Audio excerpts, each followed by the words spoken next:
symbols of hate.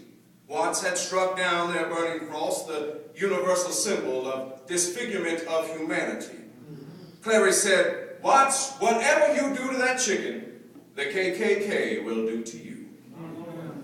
Then, in a moment, the command of Jesus, the cross Jesus bore, the extinguished cross of the KKK, came together.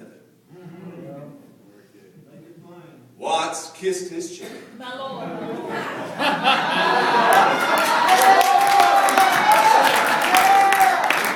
Watts bore his cross. My Lord. Transversing years between Watts and Jesus was one simple act, bearing a cross, kissing a chicken. Watts took a risk of love, for is that not bearing a cross? Isn't sacrificing your own preservation so that others might live and love bearing a cross? I dare say that in the moment of lips of love pressed the chicken, the divine face smiled. Where is God telling you to kiss a chicken? What diner are you in? Who surrounds you?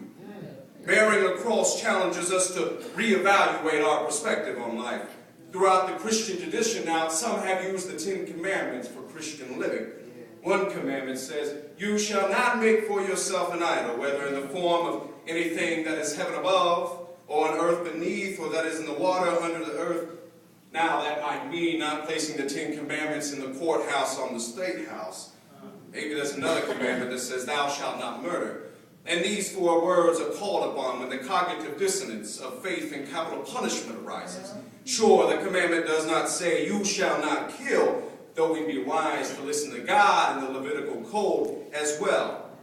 "You shall not take vengeance or bear a grudge against any of your people, but you shall love your neighbor as yourself." Yes. This night, you must know that bearing a cross cannot be contained within 10 statements. The way of life we, followers of Christ, the imitatores Christi, are called to live has no law, no statements, no requirements save one: love. Love your enemies and pray for those who persecute. Love the Lord with all your heart. Love thy neighbor as yourself. Jesus did not create these statements. They came directly from his distinctly Jewish tradition. Yet Jesus elevates them to a new level. New heights that left ignored, ignores the Christ story of the tomb, the cross, and the resurrection. In our present day, the call to love has been quieted. Lost in the boisterous voices of can and cannot is the small whispering voice of love.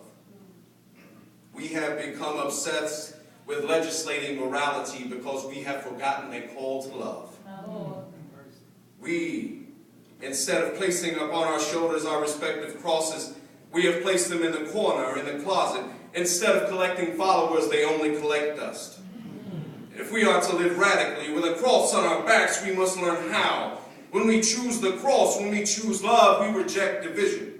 Howard Thurman says Jesus rejected hate because he saw that hatred meant death to the mind, death to the spirit, and death to communion with the Father.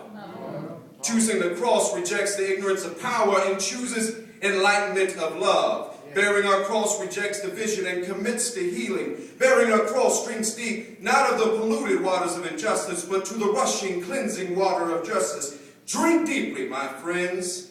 Wade far in.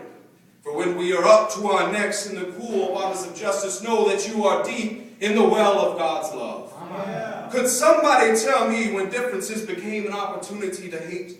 Wage Watts did not use differences as an excuse to hate, to create division.